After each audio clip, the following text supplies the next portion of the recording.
Hello and welcome everyone to round two of the Racecraft Grand National Series. It's the Texas Challenge from the lovely Circuit of the Americas. The first road course race on the schedule for this season. I'm James Watson, joined as always by our awesome producer, Dave Huckleberry, and with Cameron Rich. First of all, Cam, what are you looking forward to for tonight? Well, looking forward to some close racing. Definitely up into turn one on the start. We're going to see probably 3, 4 wide as we funnel out into that section.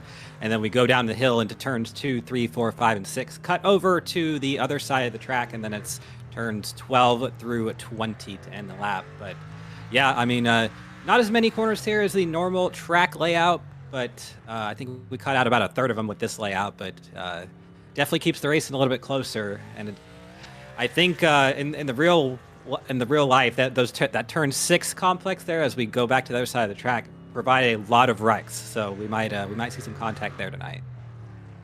Yeah, absolutely. And yeah, Lord knows turn one here is the stuff of legend. So we're probably going to be seeing some major sends, especially on the start and the restart. Yep, nice little overhead view of this track. You can see the big Texas flag down there in turn 6. There's the crossover bridge. Formula One fans and sports car fans, MotoGP fans, really fans of any type of race in the country, you'll probably recognize this track. Very, very popular, very famous for its 135-foot incline up into that turn 1 there. So actually, the little go-kart track as well there too, right center screen just about now. I've been there. Very cool track. Bumpy as all heck. So definitely a pretty good experience there. But always cool to come to this track. It is America's Grand Prix track. That's the only permanent one we have that is FIA Grade 1 certified. So always good to be here. Absolutely, and it definitely provides such a unique challenge, and also what you said about the bumps. Like, Lord knows that is also the case on the main track itself. I remember in one of the F1 races here recently, the bumps causing some major issues with the suspension of those cars. Thankfully, these ones are a lot more robust and they can handle it, but it's definitely going to be difficult, especially on the braking zones into some of these corners and cars that are already difficult to nail the braking as it is. Absolutely, and I think one of those drivers right now that is looking very fast, Blake Reynolds, he's 8/10 quicker than the next car behind him right now, Scott Eckridge. He was fastest in practice, looking good around here in these tough conditions. I know he did the Daytona 24 a few weeks back, so there's your leaderboard on the left side of the screen. It's about 0.789, so round that up to 8/10, and a couple more 4/10 back to Gavin Hibbs. Gavin Hibbs, one of the ones who I thought was going to be one to look out for tonight. Definitely still is. Wasn't as fast in practice as I thought he may be, but up there in 3rd place right now. Chad Frankenfield just went up to P4, just a little bit behind that Gavin Hibbs machine. So we've got about 2 minutes left in qualifying here. If you haven't started your lap, you're not going to be able to, because lap time is about 1:40. Tom Bourne goes up to position number 3. He is 1 whole second behind the number 60, or the 86 in this series, excuse me, of Blake Reynolds. And sorry to cut you off, Cam, but here comes Ethan Stanley about to finish his 3rd qualifying lap. It's gonna be, I don't think that was not any better. Puts him at a 1. Oh, yep. Puts him 4th fastest. Wow, I'm surprised that was not the pole lap. Obviously, all of us are well aware of Ethan Stanley's prowess on the road courses. I think we all were watching that lap with bated breath, but P4 on the grid for Stanley. And so the pole sitter is going to be his Racecraft Channel 199 teammate Blake Reynolds in the 86 next to Scott Eckridge, rookie for Shift Esports. He puts on the outside front row. And then row number 2, the 16 of Tom Bourne next to Ethan Stanley in the 91. Row 3 features the 95 of Gavin Hibbs and the 15 of Chad Frankenfield. 54 of Hunter Smith and the 5 of Jonathan Cutlip, your reigning champion on row 4. Scott Crump in the 90 and Cale Pocock in the 10, rounding out the top 10. Leighton Norgard in the 12 and Ryan Borges in the 21 on row 6. Row 7 features the 9 of Jay Connor and the 60 of Austin and Abnett.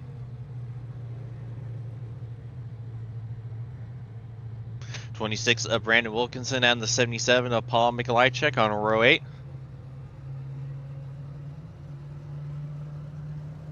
Matthew Weeks in the 11 and Dom Wright in the 43 on row 9. Jesse Racimus in the 70 and Gerald Campbell in the 31, rounding out the top 20.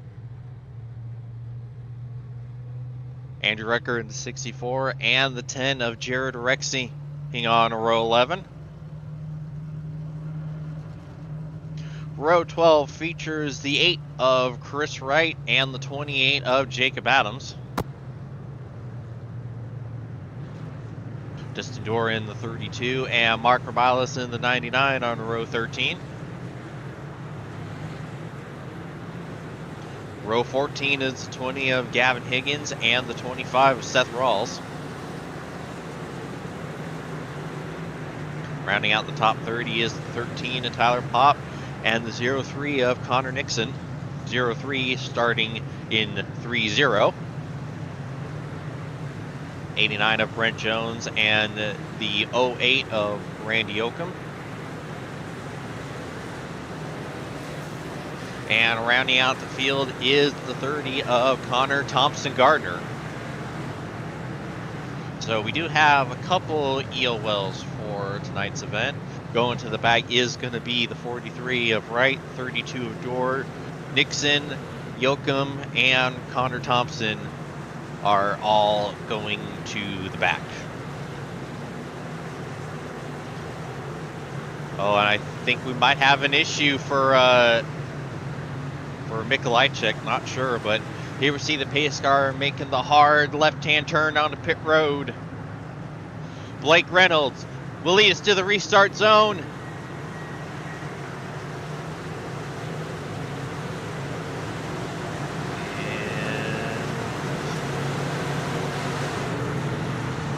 And eventually, green means go, and we are back underway at Circuit of the Americas. Great jump for Eckridge as we see everyone barrel on down into turn 1. Oh, Eckridge goes wide.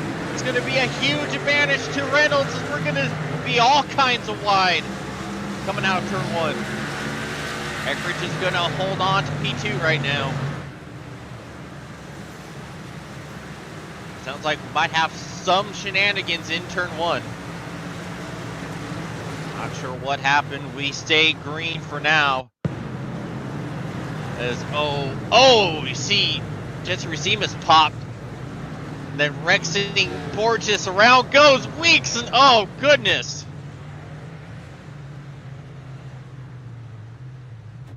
Yep,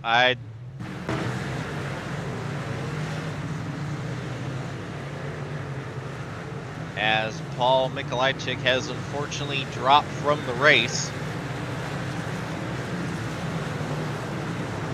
I think everybody's gotten going, so really I think throwing the caution at this point would be a bit counterproductive.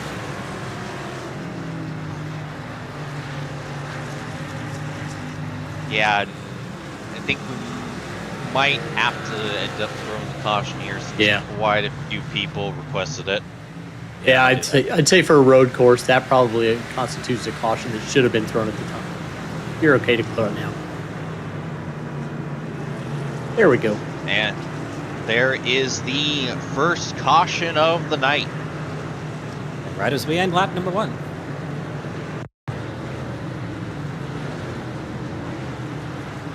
then here's, oh yeah, Rucker is the one that popped Jesse Racemus.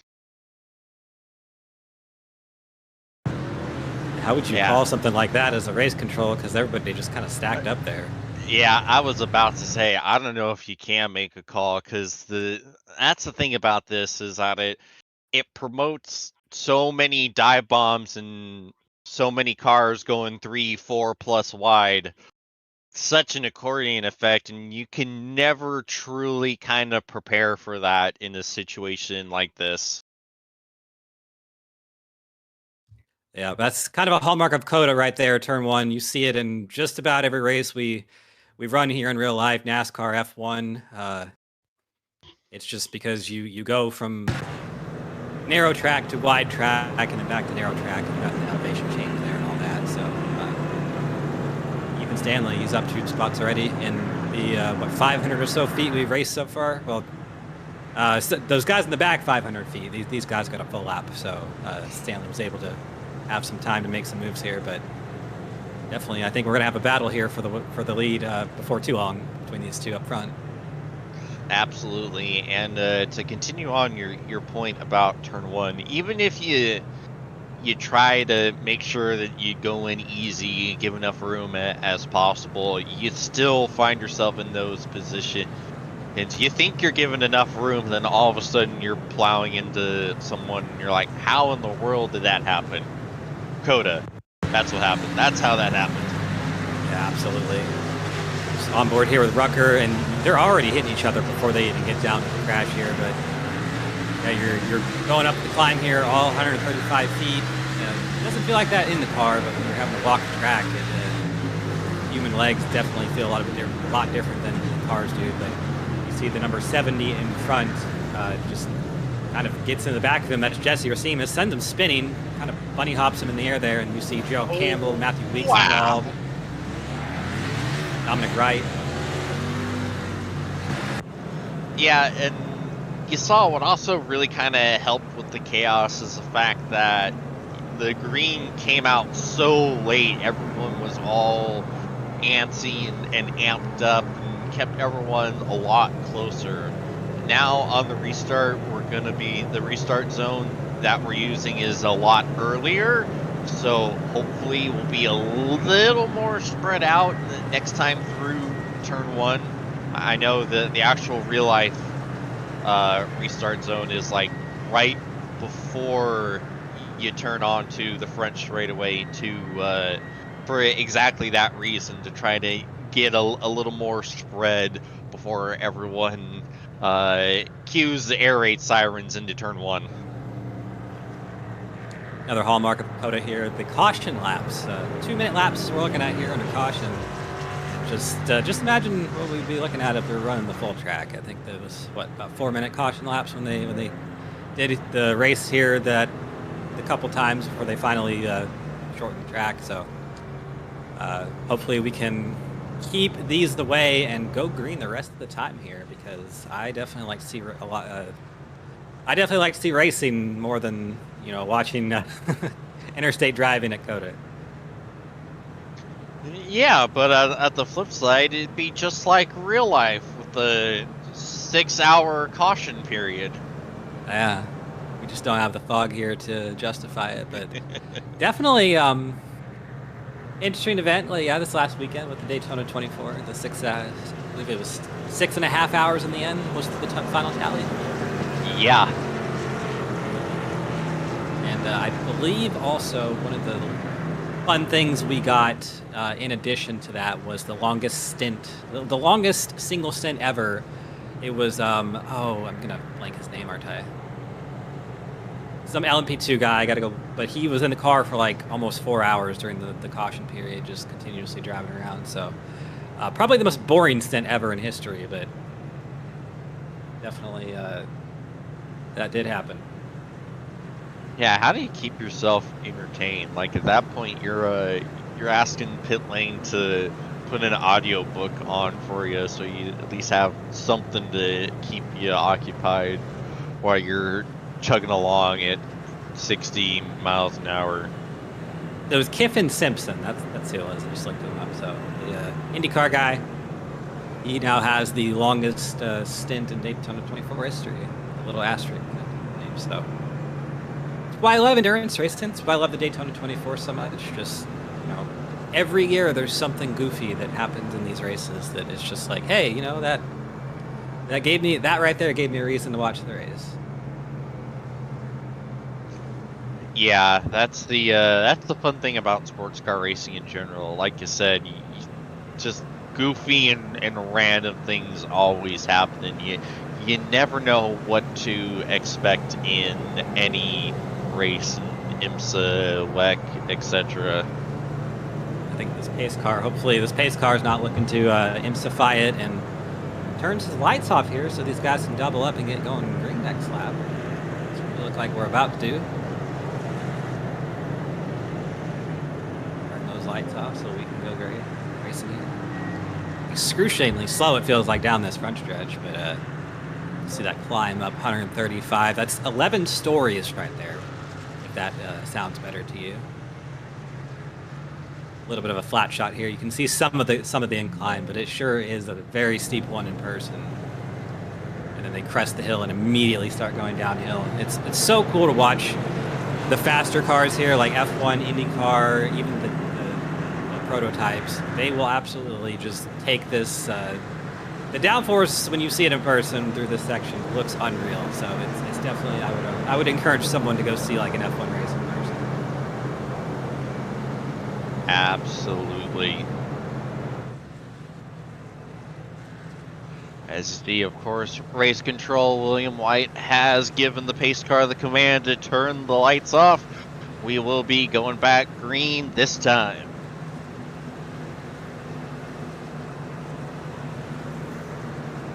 See everyone trying to roll up and catch up to this field after getting some of their damage fixed.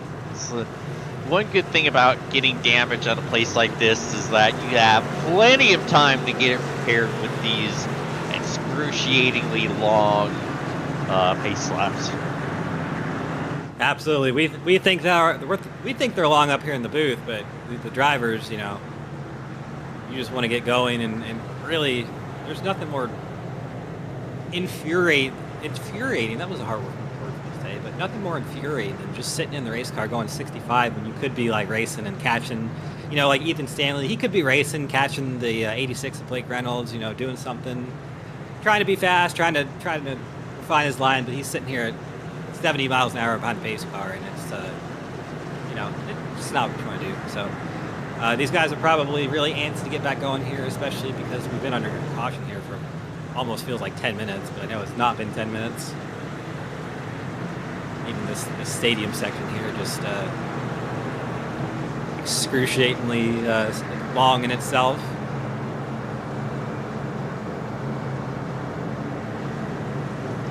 Past the famous tower. Yes, sir. That tower is such a modern marvel. Here we go, the pace car about to make that hard left-hand turn onto pit road. Blake Reynolds is going to lead us to the restart zone.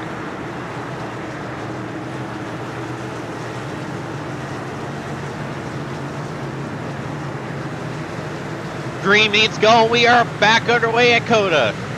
Massive jump for Reynolds.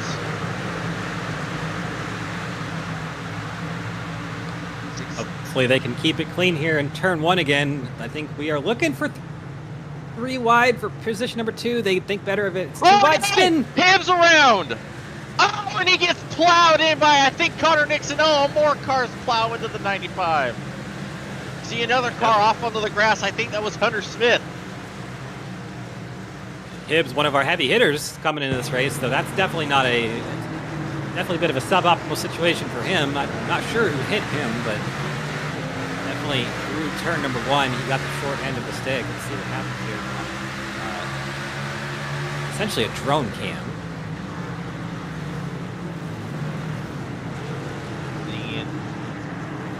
Oh, gets tagged by, Hunter Smith. Came in there with a huge rate of speed, gets into his teammate Frankenfield, and gets into the rear of the 95. I think the North Korean government might be contacting him because they need a missile that can hit its target. He absolutely just cleaned the 95 out there. That was crazy.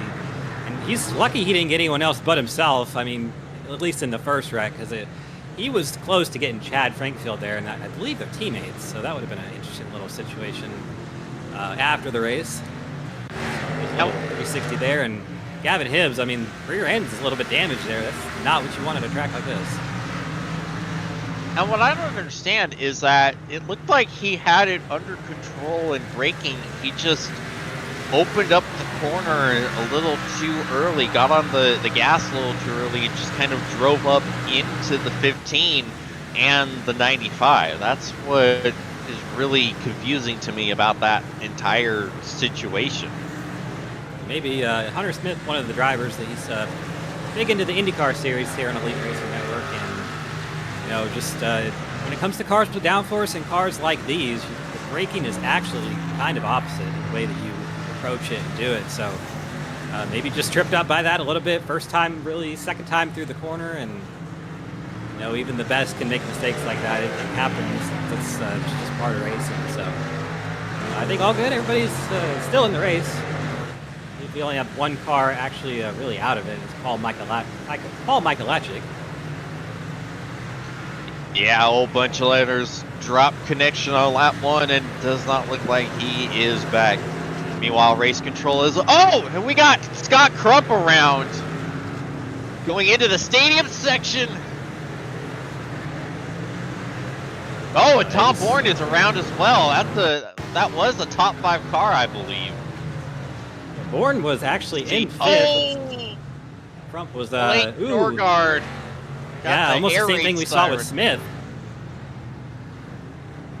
Yeah, that is unfortunate for Scott Crump.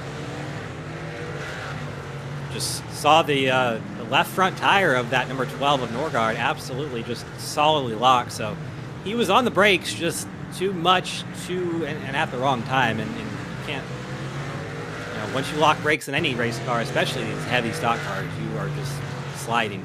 Oh, contact there, Bourne with cut lip. Was that a replay? Yeah. I believe that was a replay. Yeah, that's correct. That's what sent the 16 around. And race control has given a tally to the 54 for that turn 1 incident on the restart. See Reynolds starting to pull away. He's got about a second over Ethan Stanley. Yeah, and it's going to be lap times look pretty close right now. A 1:41.345 to a 5:13 for Stanley. So about 2 tenths off. We'll call that about a 10.5 for ease of use there. But when you go back to Scott Eckridge, we're looking at 1:43.8. So getting into the seconds there, which does make a big difference at a track like this. So. Oh, Weeks going around, going on to the back straightaway. Around, it looked like all by himself. The 11 having to do donuts to get back going. Oh, no, definitely some contact. Ooh, yeah, right there. Center of the corner, you see Gerald just kind of locks up in the center, slides into the 11, and around goes Weeks. You're a little 6 on the asphalt there. Yeah. Yeah, battle here. Tom Bourne, and that's Jay Kaner. That's going to be for the 10th spot. So Tom Bourne, after his issue, he's already gained a few spots there, getting himself back into the top 10 with that move. So definitely some speed in that number 16. Yeah, and we are still going to be getting the stage after this lap. So that's going to be huge for some of those faster cars that had incidents like a Tom Bourne, like Scott Crump. Allow them to catch up and try to get some track position back here. And Crump just not being able to make a lot of time right now. He's only up to the 19th spot, it looks like. So just maybe those rear tires not hooking up for him like he needs to or whatever, but yeah, we're looking at the number 9 of Kanor in front of Leighton Norgard, who who was the cause of Scott's demise. So I'm sure that Scott Crump would love to get back up to him one way or another. Yeah, that's putting it mildly. But, I mean, James, we have seen so much contact in this race. I think we were at a Martinsville or not a road course. Lord have mercy. No kidding. Ewald got a pretty good scrap between Norgard and Cutlip and Connor Nixon right now. Nixon able to get the pass done on the 5. Nixon had an EOL. I mean, he has made some incredible ground up on this field, back up into the top 10. He's going to be scoring stage points.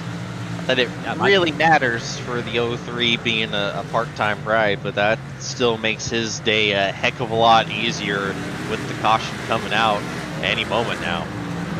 Especially at a track like this, it's just fun to pass cars. You know, a lot of these drivers, you're probably seeing them struggle to make passes. Because once you get a couple laps on the tires, it's almost exponentially harder to make those passes. You have to really get your lines right, be precise, and Connor Nixon, he's just, just made it look easy today. So he's probably going to be on the back bumper of that number 7 of Pocock here in just a few moments.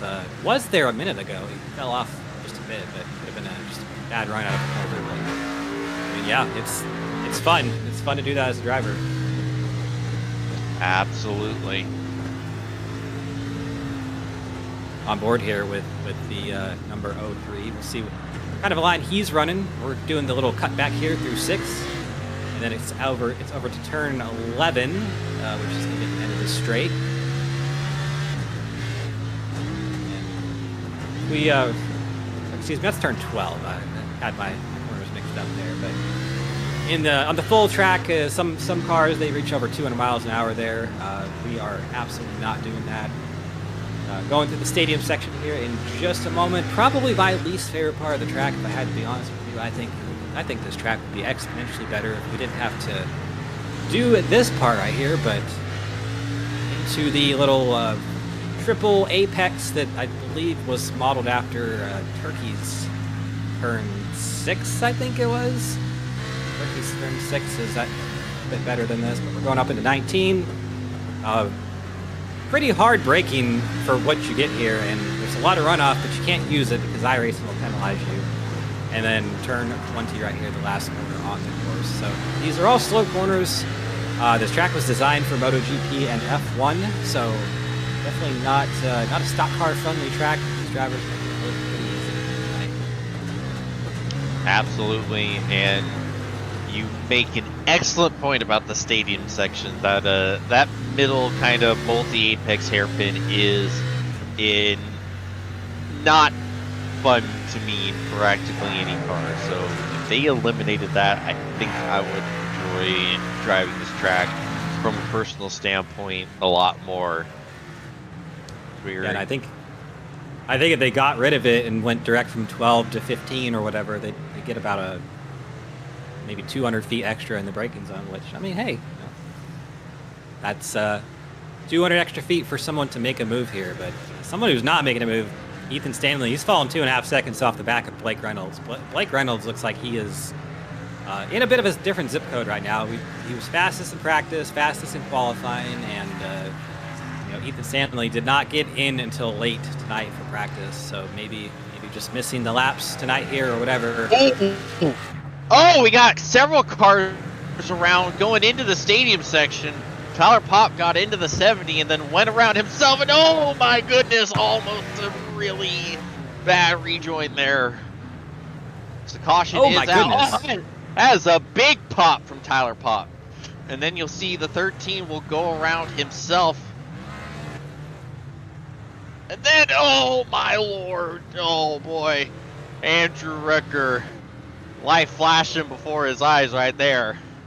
If I'm Jesse Racines, I'm checking my car after this race for something, some kind of heat-seeking device or whatever, because that's the second time he has had a car missile into the side of him right there. Oh my goodness, in the air again.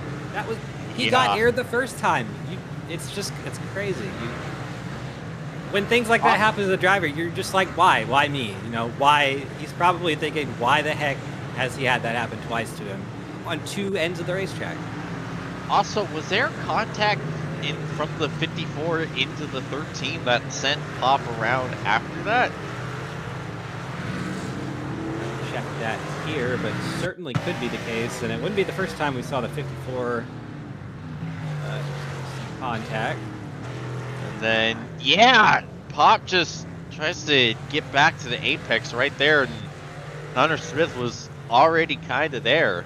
Yeah, I wouldn't call that egregious on Hunter's part. Just yeah, Tyler was trying to get going again from the wreck, and you know, Hunter's got to you commit to your line before you get to the corner, obviously. So yeah, not much you could do there if you're him. No, Hunter Smith did everything he could in that scenario. Then all of a sudden, boop, there goes the 13 car appearing. Yep, we're going to go ahead and take this opportunity to get our first break in, and we'll be back shortly.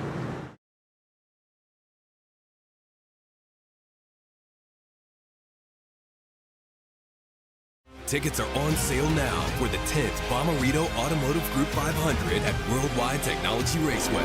Sunday, June 7th features 3 huge races. The USAC Classic, Firestone Indy Next, and the only Sunday night prime time NTT IndyCar Series race. Enjoy a weekend of cars, concerts, camping, food, and fun. The stars of the Indy 500 are coming to St. Louis. Get your tickets now and save big at www.raceway.com. Tickets for the 2026 season of speed at Worldwide Technology. Blue Egg Marketing. Rev up your business with Blue Egg, your marketing pit crew. Turbocharge your lead generation with experienced drivers that can navigate the competitive track to connecting with your customers. With Blue Egg, you're always in the pole position, leading your brand towards victory lane. So don't spin your wheels, accelerate success with Blue Egg, fueling small businesses to win big. Looking for a heck of a deal? You'll find it at Tom Bolin Ford in Hannibal. Right now, over $4,000 off 2025 Escapes, $2,500 off 2025 Broncos, and over $5,000 off select new 2025 F-150s. And the best part? Every one of them comes with a Bolin lifetime powertrain warranty at no extra cost. Big savings, long-term peace of mind, all in one place. Tom Bolin Ford Hannibal. Heck of a deal, ain't it? The Lucas Oil School of Racing. Simply stated, we are the professional ranks where the quality of the equipment often dictates the outcomes, and all of our cars are designed to perform and race as close as humanly possible. None of our competitors will have an advantage from engineering tactics. Rather, you will compete on a completely level field with a score of immensely talented up-and-coming drivers, all pushing each other to reach their new heights in their respective pursuit in becoming a professional race car driver. Every year, our top-performing graduates move on to the professional racing ladders of IndyCar, F1, and IMSA. Whether drivers compete in 1 or 2 seasons of our series, when they are ready to move on, they are ready to move. The training you receive in our school is an unmatched, unforgettable, first-class education combining the very best racing instruction and education. Tickets for the 2026 season of speed at Worldwide Technology Raceway are on sale now. The Bommarito Automotive Group 500, June 6th and 7th.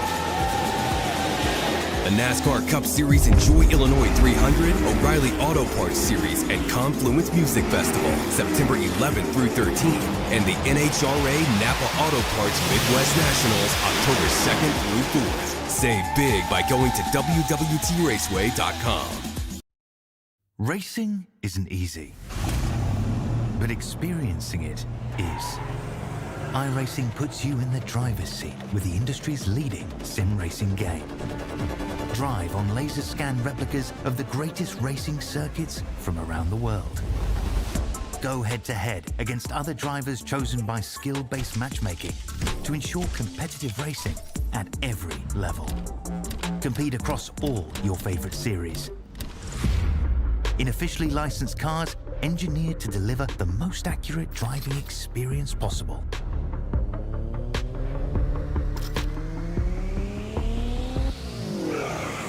Join a race or host your own with players from across the globe. Race against the computer or in a league with friends. Feel the thrill behind the wheel. Visit iRacing.com.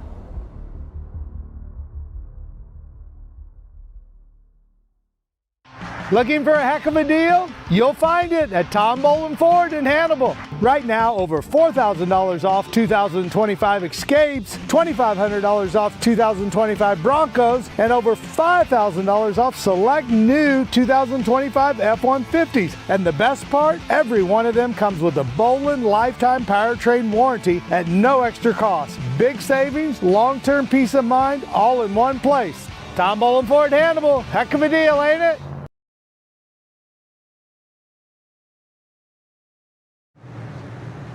Alrighty, we are back, and we are now 1 to green. So there's a few changes right now. A couple cars stayed out, led by Chris Wright. Shocking that Chris decided to stay out for the change in strategy. Certainly have never seen him do something like this before. Yeah, I'm shocked myself. Absolutely shocked. I would have expected him to follow the field, but here he is doing it yet again on Elite Racing Network. He just likes the TV time, I think. Absolutely. Chris trying to go back to back after the emotional and epic win last week at Daytona. And you see Gavin Hibbs is also there with him on the outside front row. Gavin pitted shortly before pit road closed during stage 1. See Matthew Weeks also staying out. It looks like Ethan Stanley was able to get Blake Reynolds off of pit road. Yeah, that's huge. Yeah, but it could potentially not work out in his favor. He's going to be trapped on the outside where Blake is going to have an opportunity to try to make a big send into turn 1. Yeah, hopefully we can keep it clean this time. But yeah, definitely Matthew Weeks, he's up here, restarting third. He's been knocked around a lot this race, so got to think he's probably hoping to keep it clean here through turn 1. All these drivers really got plenty of room. I mean, you can land a plane out there in turn 1, so that's not the issue. You even have enough room to dive bomb that plane with another dive bomb. Mid-air collision, because we tried to have a mid-air dive bomb in turn 1. There is an airport pretty close here. You see the planes flying overhead all the time. The Bergstrom International. Maybe 5 miles away. The missile knows where it is at all times. The missile knows where it is because it knows where it is. Or however that little bit goes. But anyways, the pace car getting ready to make the left-hand turn onto pit road. And Chris Wright will lead us to the restart zone.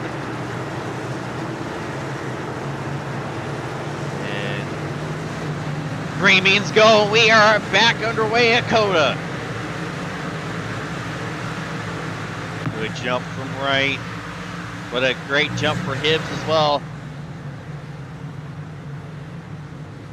Reynolds looking, but not going to make a move. As you see a little bit of contact, Weeks into Hibbs.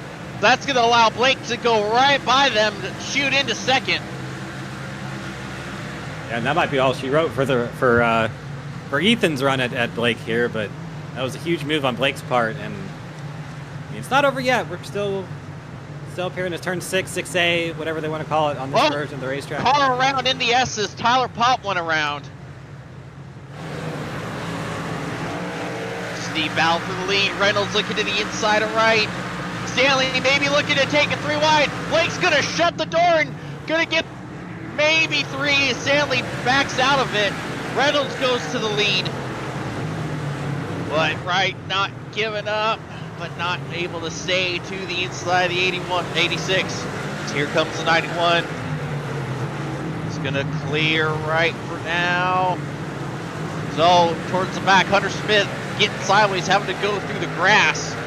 To see there goes Stanley back up into second.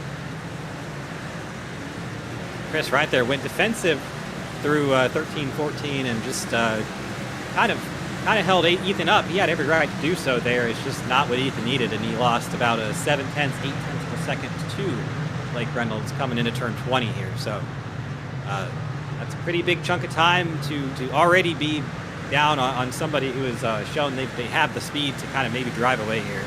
Ethan's going to have to find a little bit something extra. Meanwhile, we got an absolute hornet's nest.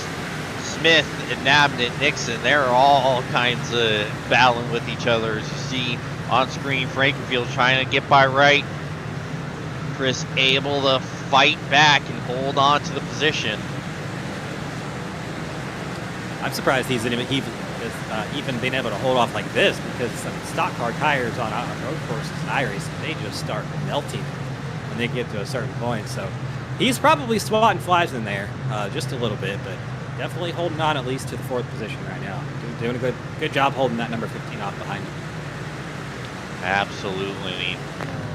So far, the biggest loser from the stage and pit cycle seems to be the 29, Scott Eckridge. He was solidly in 3rd, sitting P6 right now, but not quite able to make up some of the ground that he already had before everything. As you see Frankenfield sending it to the inside of Chris Wright, and he's going to clear this time. Move Chad up into 4th.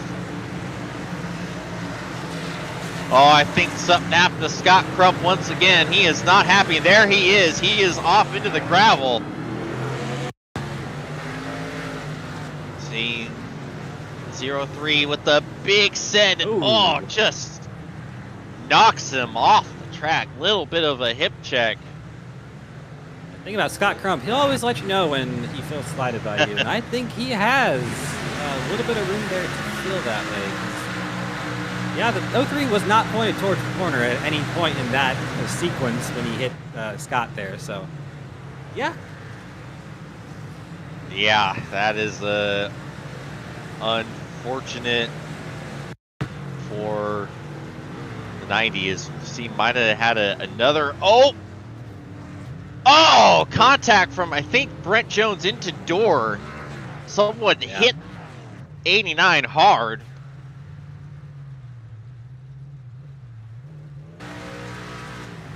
Connor Thompson there. Brent in the air, actually getting the rear end of that car about 3 feet off the ground or so, right there. Seeing a lot of air here today at COTA. That's for as flat of a. I mean, I say it's flat. It's flat through the S's. We have elevation change in turn 1, but it's relatively a flat course elsewhere. We're seeing a lot of air here. It's crazy to think about. A lot of contact, a lot of air. We're at Martinsville here instead of COTA. Yeah, you're pretty right on that, Cam. See Bourne and Weeks side by side going through the sweeper.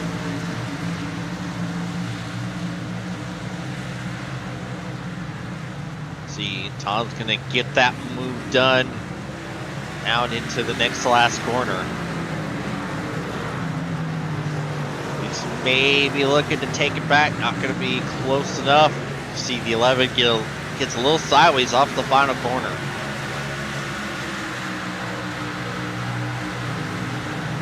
Brandon Wilkinson on the outside of Matthew Weeks in turn 1, trying to see if he can do something here. Weeks going very defensive. Oh, and the side of Chris Wright. Chris Wright. Oh, goes around. We are just contact everywhere. Good Lord have mercy. Everybody gets going again, but Matthew Weeks upset now. Yeah. Oh, I would say that Weeks. Oh, probably... there's contact with Norgard and Nixon, and around goes the 0-3. Saw Norgard having to check up to avoid getting into the back of the 9. Was way off pace, and then side-by-side contact with the 0-3 sends him around. Oh, and look who's behind the 0-3 now. Oh boy. His best friend, so we might have a little bit more contact here.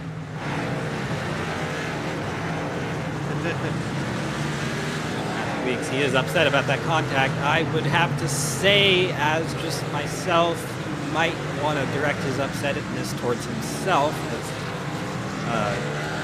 Another instance where his car was not pointed toward the apex. He probably should have been. I can't say I think Chris Wright did a whole lot wrong there, but that's just the way I see it. Scott Crump falling off the back of that 03 just a little bit. And I think, everybody's upset here tonight. No kidding. Every corner that your theory of this being like Martinsville proves more and more right. Blake Reynolds is probably having a good time. He's 3.5 seconds out in front of Ethan Stanley right now. Kind of just Sunday driving it here on a Monday, as he really has been all race.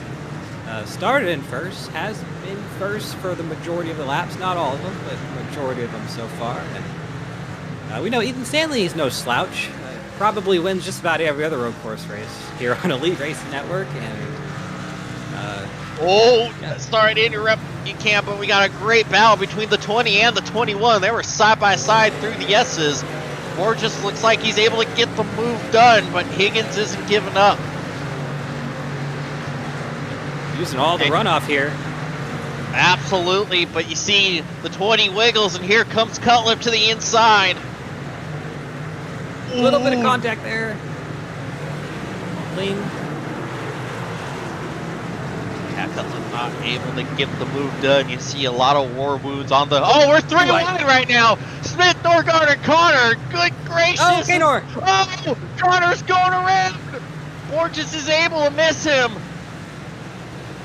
Oh, there's going to be 3 wide out from the exit. Connor into right. There goes Nixon. Oh, absolutely boy. Nuts here, racing. Oh, that's putting it mildly. Good Lord. Oh. Back here, who hasn't gone for a ride yet? No kidding. And Norgard! Norgard, all right. Off the last corner.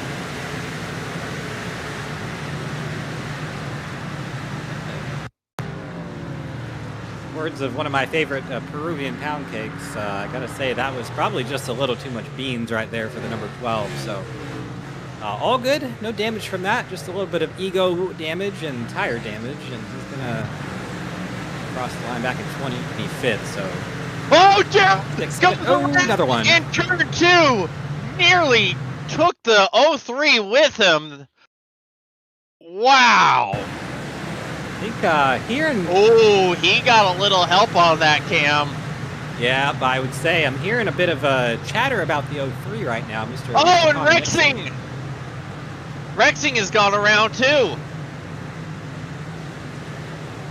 It's too much to keep up with here at this one tonight. Yeah. That is a bad one. Oh, and gets Dom right with him, and oh no! Oh, Jesus! Oh, Swing out back into traffic like that. Oh man! One of the races that's ever been broadcasted here on the Elite Racing Network tonight, and we are seeing a driving display of various levels. And the 43 of Dominic right there. He's seen a lot of it. I can't say he's been the cause of much of it, if any of it, but he has seen a lot of it. Yeah. To the point where, as a driver, it's just like, why do I keep getting myself around these situations? He's probably about there. Yeah, we. I think sometimes we get nervous with the road courses. You get worried that they may not be all that exciting. You know, a lot of spread and whatnot. Yeah, that has not been the case tonight. This has been absolutely wacky from lap 1 to now. This is just We're not even halfway yet. So we're watching along with Cale Pocock and Matthew Weeks. At the risk of the commentator's curse, got to give a shout to Cale Pocock. I don't think I'm not sure if Cale would consider himself the greatest road course racer, but right now Cale is doing a phenomenal job battling with Hunter Smith for the last spot in the top 10. This is just a phenomenal run from the 7 car here. And I think most importantly, James, for Cale, it's been a clean run. He's been up here, not getting his nose clean, not getting himself, ran into, which, that's not really the fault of the driver who's getting ran into, but you can certainly put yourself in a position to make it easier for that to happen. And Cale is doing a good job to avoid the carnage. I would say having a survival instinct, pretty good here. So he's doing a good job, and not pinching the number 54 right there through that corner. He's going to give him room, and now fighting for number 21, Ryan Borges. Absolutely. Borges going to keep the nose to the outside of the 7, sends it around, not going to be able to hold on. Probably open the corner a little bit, slid him out wide, and allows Cale to hold on to that spot. So much runoff here at COTA, and it's just kind of like fool's gold in a way. Sometimes you use it, and it makes you slower because you go so far out, and that runoff is actually not as grippy as the asphalt sometimes. So you go out there, and the car just doesn't accelerate like it does in the asphalt. I saw it there. Cale Pocock just able to get going a little bit there. A bit further on back. Here's Chris Wright. He's fallen back to the 14th position after that contact with Weeks. I would say definitely a little bit of damage there on the left side of that car. And remember, he did hit. So those tires are well past their use by date at this point, 21 laps into the race. I don't think he's actually even pitted yet for new tires. So definitely in that race car. Swat and Flies battle here behind Connor Nixon again. See if there's contact. There's been a lot of it with that car today. Gavin Higgins trying to make sure he holds that car up. Connor Nixon, there's some contact. Yeah, see, tried to pull a crossover, but Anabdit put the nose in right there, trying to see if he can freight train through, and a little bit of contact. To me, that's not really that egregious, at least compared to some of the stuff we've seen. That looked to me just like a normal racing incident of someone trying to close off a door, someone trying to keep it open, and something like that happens quite a lot. So in both cars, no worse for the wear. As here we are, Chris Wright making his first stop of the evening. Yep, and he's going to take advantage of that undercut a little bit, and undercut being the fact that he's going to get some new tires on the machine before anyone around him. What that's going to do at the end of the race on the other side of this pit stop, he's going to be a little bit slower at the end of the race. So what he really needs to do is probably find a pace that's slightly quicker than the leaders or slightly quicker than what he was running, and don't overuse those tires. Don't damage them to the point where he has nothing left to fight with at the end. Blake Reynolds up here, 5.5 plus seconds clear of the 91 of Ethan Stanley. That's almost unheard of territory on the Elite Racing Networks. Somebody being that far out in front of the 91 at a road course, but it sure is happening today. Blake Reynolds doing a great job, just has not put a foot wrong. I don't even think he's gone off track at all for any reason, just kind of being fast and consistent and smooth, and not running into anyone else, which is not something a lot of this field can say. But yeah, looking through the field here, Tom Bourne, Chad Frankenfield, 2 drivers who have had some issues, but have more or less kept it pretty clean. Scott Eckridge as well. He lost a little bit on that stage, but he's kept it consistent, has not fallen any more spots, just kept it up here in 6th. And he's still in the battle there. So, I mean, right here, James, somebody we haven't even barely talked about with Brandon Wilkinson, and he is up 8 spots from his starting spot, and I mean, I think at this point, not talking about someone that's about the best thing we can say about him in this race. Honestly, yeah. Wilkinson, a very accomplished short track driver.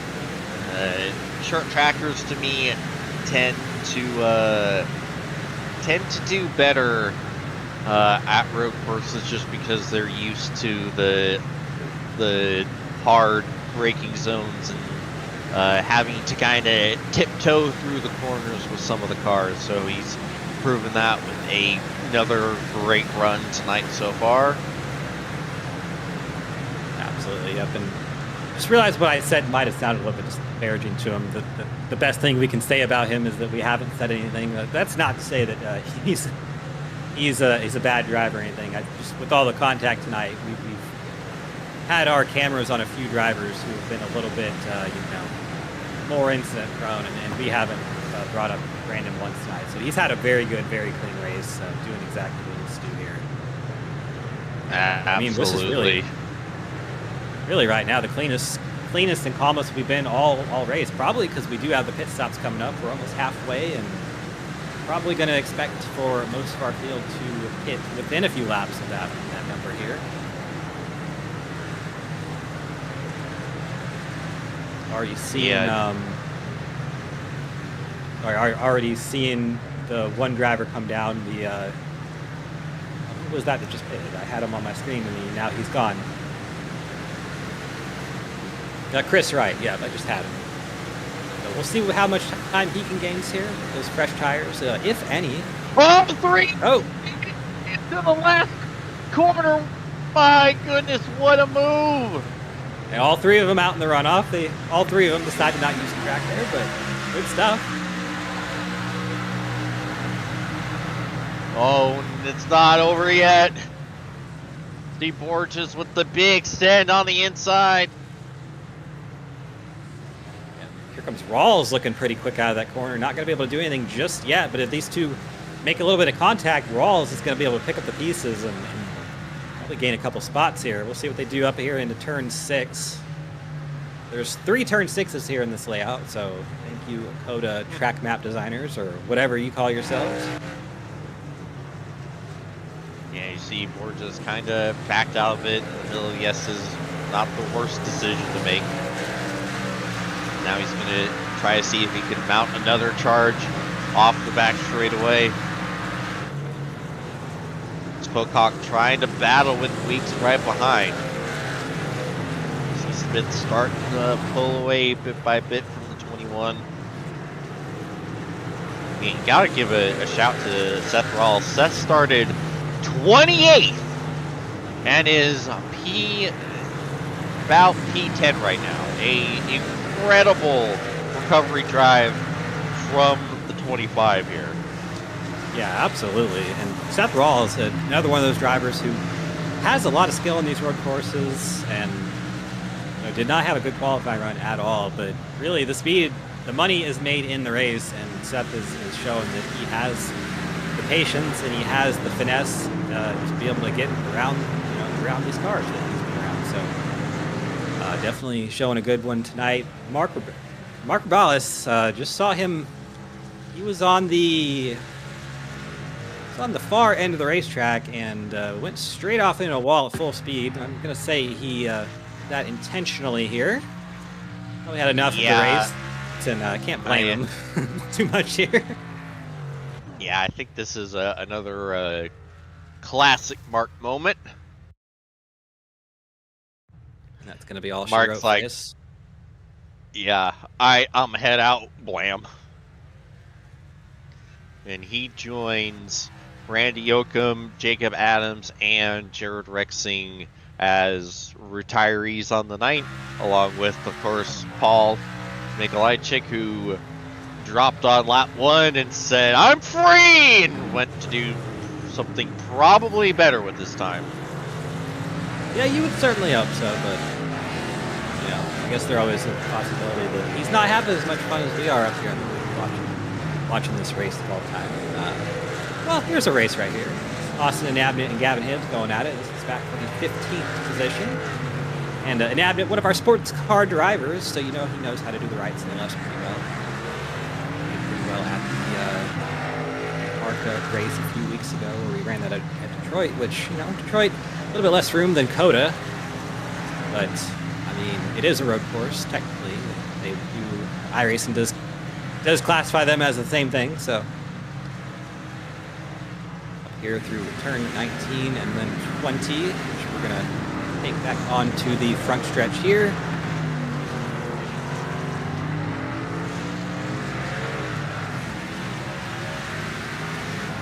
Another lap of Coda, so At a minute and 45 plus seconds, 43 to 48, depending on your skill level and pace here. But Blake Reynolds, he's in the 43s right now.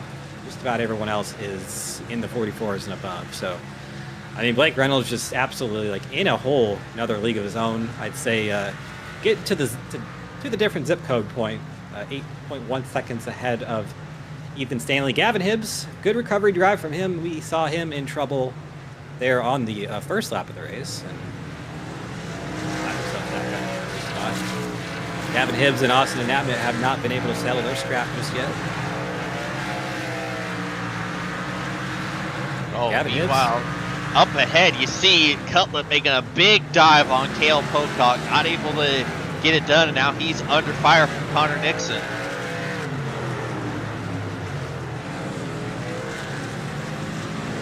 Continuing on his recovery drive, obviously a very eventful race for the 0-3, battling with the 5. Nixon's going to have the third line here through 17, 18. Excuse me, that's the wrong set of corners. 16, 17, 18. And swing back to the left here for 19, and then another left for 20. Lots of runoff on both of these corners, so mistakes not at least an elite, because you do get a 1x for using the runoff, but elite doesn't penalize for the use of that, so use it all you want. Yep, because otherwise probably everybody would have been disqualified by now. I'd have to say I agree with that. That's how NASCAR does it, and we are in stock cars, so fair game. Track limits are for nerds. I'd say a little bit in the real life series here when they ran here. I thought the track limits through the S's were a little bit egregious, as in they were kind of almost going in the grass a few times. But we battle here. Oh. Yeah, sorry to interrupt you, Cam. See, Eckrich is gonna get the move done for now on Chad. Chad doesn't look like he's gonna be able to launch any sort of counterattack. Good run so far for the 29. Talked about him losing a couple of spots since that pit cycle of the stage, and it really just looks like he's been biding his time going by as they're, it's like lapping, I believe, the 89 of Brent Jones. Yeah, that battle has been in about 10 laps in the making there. See, this battle continues, and also Tyler Popp has called it quits for tonight's race. Not sure what happened to 13. 6 DNFs in the race with his retirement, and that gives us 27 remaining drivers. Brent Jones, the last one running, in 27. He was the only car one lap down. He's the only car currently any laps down in the racetrack, and he is one down. This battle with Pocock and Nixon is still raging hard, and yeah, Cutlip there, Weeks there as well. I don't think this has a high probability of someone not liking the outcome of it. As it gets around Pocock, and Cutlip joins as well, so you gotta think, James. I would say this is absolutely true, being on the service as long as I have. The hive mind is real in iRacing. If you hear someone else getting kind of chewed out, getting kind of called out for their driving, I've always kind of felt like it makes everyone else kind of just care about what they do to you less. So Connor Nixon, I think he's going to have to be a little bit more defensive with himself in this race, because I think he's just going to get a little bit less of a break than everyone else. Yeah, I wager that you're probably right about that. I've been on the end of that myself a couple times. It's definitely not pleasant, regardless on if you've earned it or not, as we see Rucker going into the stadium section, losing the rear and going around. I think we're at a track in Italy with that runoff that he was just in, but it's going, and almost around again he goes. Definitely going off the track, but I don't think he can spin it. Oh, and he is just called it quits too. Well, that's 7 retirements. See, on board now with Austin and Abnett. Oh, and loses it. Oh, into the tire barrier. Ooh, that's a big hit. Oh, okay. The netcode gods were kind to him. Quickly put the bumper cover back on, and that's crucial, Cam, because when these stock cars lose their rear bumper, you lose all rear grip.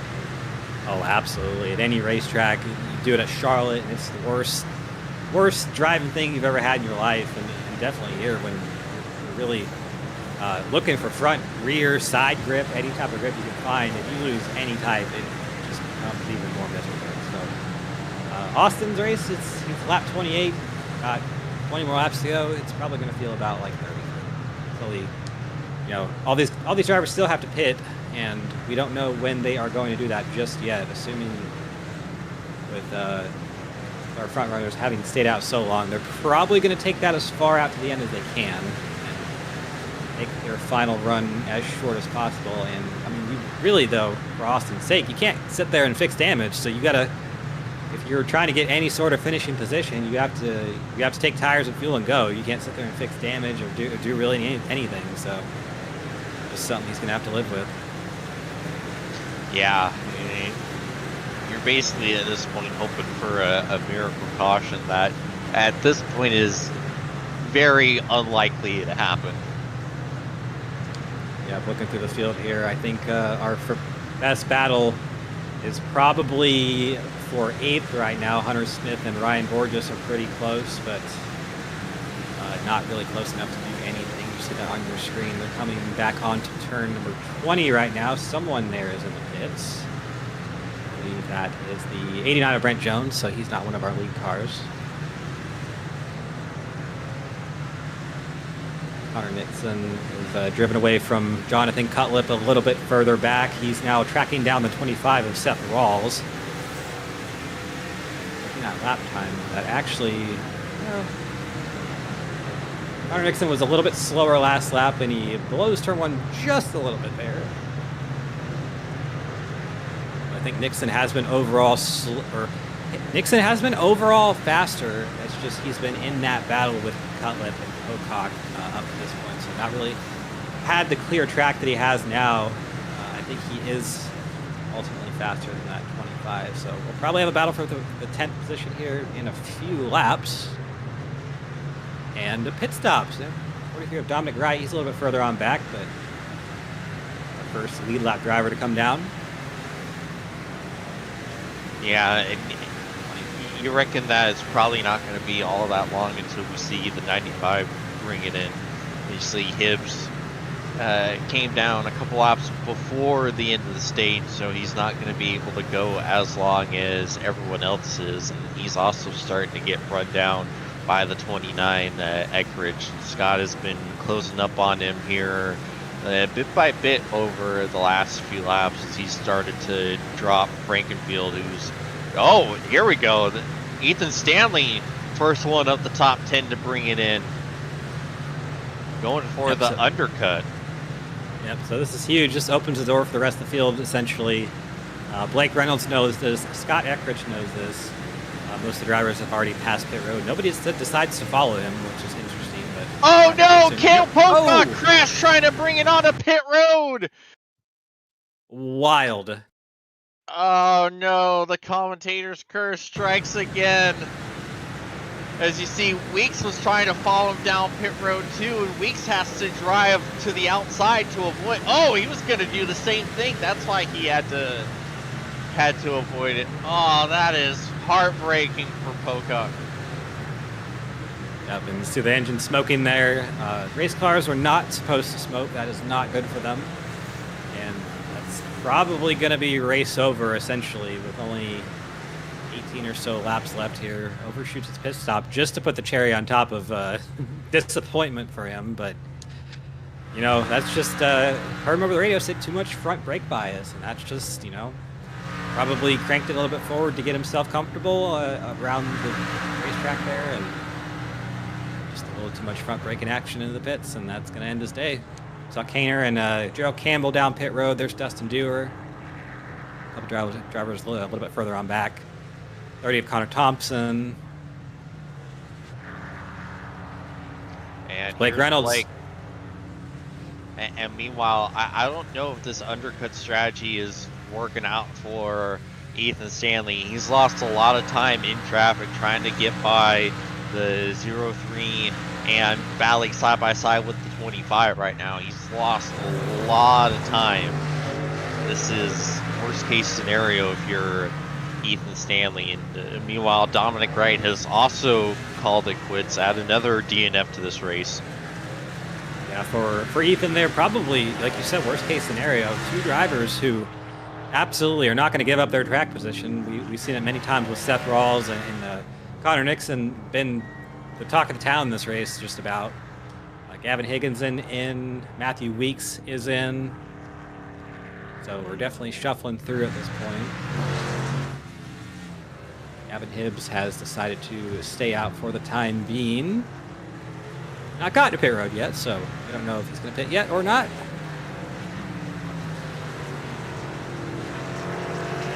Yeah, surprised that he's the kind of one of the last ones to bring it in. But he's definitely going to get some help on the overcut here. As you see, Eckrich has absolutely caught him up. It's now, I'd say, about under a second. As further back, Nixon and Rawls are side by side through the stadium section. Yep, and Nixon's going to get the position on Seth there.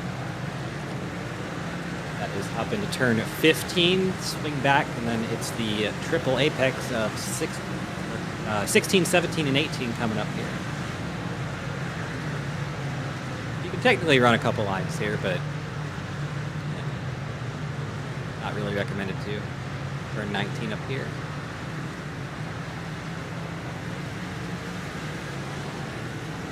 There's Eckrich in the pits. Gavin Hibbs, he's staying out another lap. So, yeah, I'd have to agree with you, James. I'm surprised, too, especially with the fact that 95 has a little bit of damage on it. It's not affecting him too incredibly much, but I think that any type of damage here is going to affect you even minimally. Absolutely. And looking at the gaps, Stanley seems to be about 14 seconds back of Blake Reynolds, so he's essentially lost time from that strategy call. Yeah, I don't think any surprise there with the traffic that he came out. I think Blake Reynolds actually had a pretty clean outlap, and he's certainly in clean air right now. Clean air right now. Scott Crump coming out of the pits. Gavin Hibbs. We'll see if he decides to come in this time around or not.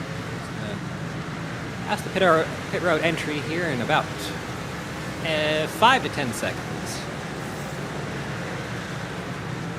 Hard left coming up right now, and yes, he does.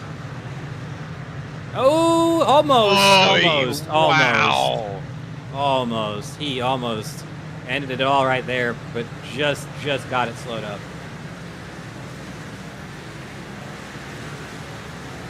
Whew. That was nervous times for the 95 crew, but thankfully he gets it down onto pit road and relinquishes the lead to Chad Frankenfield, who is about to relinquish the lead to Blake Reynolds. Blake is about under a second with all kinds of grip from those fresher tires. He is putting him to good use right there. There's the lap times. 4 seconds faster that lap. Good Absolutely. Gracious. He really doesn't even need to do anything right there. I think he's just going to probably get the run here onto the straight before turn 12, and certainly Chad's not going to fight him too much. That's too big of a tire difference, and it's going to not end well for either of them. So away Blake goes back into the lead. Oh, meanwhile, we got a big battle between Wright and Gerald Campbell. Side by side going through the next to last corner, and here comes Connor right behind them. This is a three-way battle for position right here. Ooh, sideways.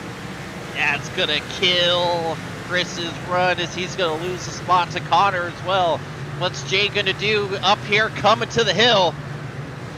Jay looking to the inside, and Gerald trying to shut the door. Jay trying to keep it open, not going to work. I think Jay might have got the sausage curve a little bit. That's going to allow Gerald to pull away. Jay trying a little trick there called fill in the mirrors. He pulled to the inside of the 31 there before the entry of the corner. No intention to probably make a move, but what you want to do as a driver there is to just kind of psych out the driver in front of you, make them make a mistake. And Gerald, he did not. So I have to try it here again next lap. There's Frankenfield in the pits. He pits from the 3rd position, I believe. I think the 16 is maybe in 2. Oh, and meanwhile, Matthew Weeks, he has dropped his packets. The 11 car is out of here, unfortunately. A shame for him. Matthew Weeks was not having a good race. Lots of damage to that car. It wasn't a ton of damage, but he had been knocked around a little bit and fallen back a little bit. But that's not the way you want to end the race, not even on the racetrack for him. So, it's a shame. Yeah, and it was a good recovery drive. I think he was still holding on to a top 15 spot at the time of his connection drop. Born here on the screen, and I don't think he has pitted yet. He has not, so... Meanwhile, we got battle between the 25 and the 5 for position as Connor Nixon looks on right behind. Seth is going to get Cutlip, and Cutlip and Nixon going to be side by side through the S's. Oh! Cutlip going wide again. He is all the way off the track. That's going to give the spot to Nixon. Yeah, all of them were using the runoff there. I think the track was more of a suggestion than anything, but they all get away with it with just a little bit more anger, which is we've had plenty of it this race. Everybody's going to be angry at everybody afterwards. No kidding. As you see the 90 right behind these two, you know Scott wants to get back to his good friend Connor in the 03. Wants to continue their discussion from earlier on in the race. Yeah, I'd have to say, as a Virginian myself, when you cross a Virginian, they don't forget it. So Scott's one of the people who, if you slide him in a race, he will not forget it ever. Years on, he will remind you. So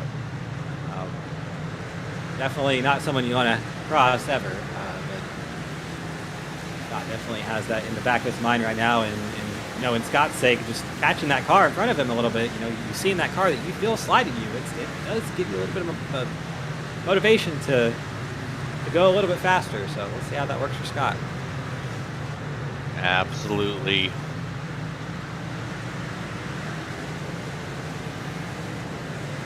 See a little bit up the racetrack on a battle between a couple of the shift teammates of Wilkinson and Ryan Borges. Borges goes wide right there, gets a little closer to the tire barrier than what he wanted to. It's going to allow the 26 to really start to pull away. Now we move back to this. Seth Rawls got the wall right in front of Connor Nixon. Nixon doesn't look like he's able to take advantage of the loss of momentum for the 25. And it doesn't look like Seth got all that much damage, if any, from that wall contact. It's very lucky for the 25. See Nixon looking to the outside. Seth is lucky for Seth there. Yeah, he's got to be prepared. The 03 likes to stick the nose right there on the inside. Didn't pull that move, but he's alongside now. Seth's going to keep in it. If he doesn't keep that car kind of loaded on those left side tires, he's going to lose the spot to the 03. He keeps it now, but nope. Here comes Nixon. There's going to be some contact. There's going to be a Seth and drive out there.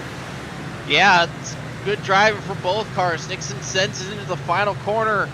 Seth trying to get the crossover, and he's going to be there, but can't quite get the power down like what he needed to. Going to allow Connor to pull away for now. See what Seth has it down in here into turn 1. He's not going to make a move at all. Actually, a little bit slower into the corner than I thought. Might not have the grip in that machine right now. And Connor Nixon, yeah, he's actually just going to He had a great run there off at turn number 1 and gained about, 2-3 car lengths, I think that was on Seth. So, yeah, definitely. I mean, the faster car right now is Connor Nixon. And he's probably going to drive away, but we'll see what Seth can do with these two behind him, Cutlip and Crump. Both of them, I'd have to say, are probably two of our more pissed off drivers in the race so far. So he's going to have his work cut out for him. Absolutely. Meanwhile, a good battle brewing between Campbell and Navnet and Connor. Navnet almost got the move done on Gerald, but also a lot of pace through the exit at turn 1 is falling back behind the 9. That has really helped Gerald start to pull away here. They were side by side just a couple corners ago, and now Gerald is driven away. Yeah, that 31 has been knocked around a little bit too. Oh, Crump went around! Oh, no. See, first the replay with the 70 Jesse Racimus. Jesse just goes...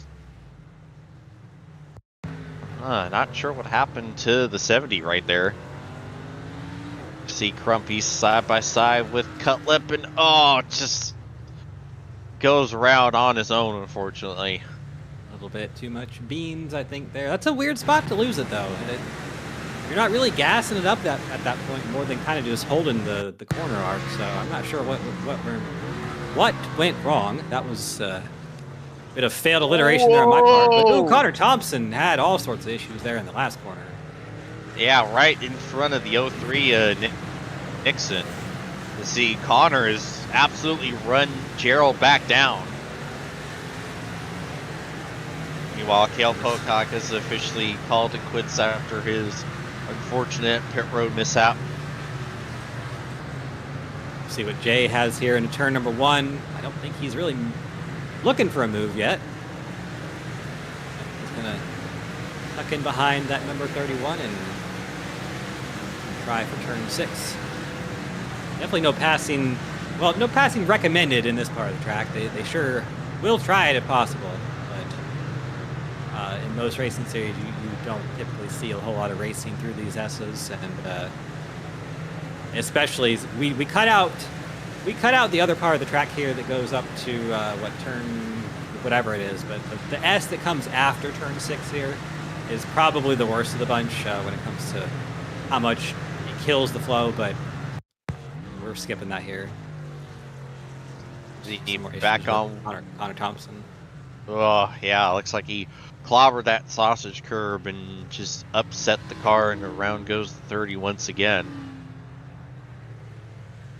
And I gotta say that the fact that we still have sausage curbs at any racetrack in 2026 is a disgrace to the racing community, but yep. What do I know? Meanwhile, bit of a mistake from Wilkinson there, as the battle with him and Borges has really heated up once again. And Hunter Smith was right on these two just a minute ago. Yeah, I was just to say, don't look now, he is coming too. So these three drivers are about to have a battle here for the 7th position. And yeah, Wilkinson just doing what he's done all race and keeping it really clean. Yeah, it's almost hard trying to figure out where you really want to watch between this battle and the battle with Campbell and Connor. They're side by side. Jay's got to the inside of Gerald, now to the outside as they go through turn 2. Jay's gonna keep his nose right there. What's Gerald gonna do? Gerald keeping alongside. Jay goes wide a little bit, trying to give him space. Gerald able to use all that room and just gun it through the S's to hold on to the spot.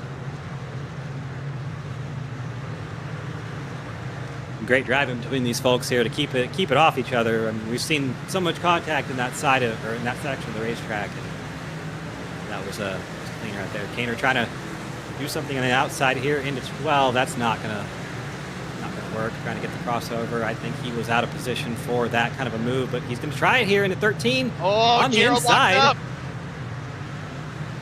Campbell locks up, giving Connor the opportunity, but Gerald fighting back on the inside. Lock up for the 9. It's going to be hard in 15. Kaner's way out in the runoff there, but he's going to be on the inside. Oh, Gerald tried to shut the door, but it was too late.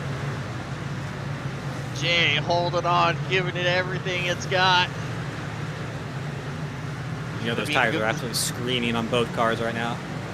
Absolutely, as Jay looks to pull the crossover. Not able to get to the inside. Gerald survives for another lap as we're under 10 to go here.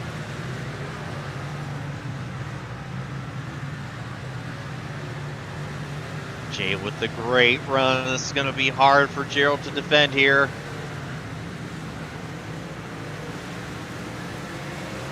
As Gerald goes way wide, trying to give it everything he had. Gave it too much, and there goes Jay.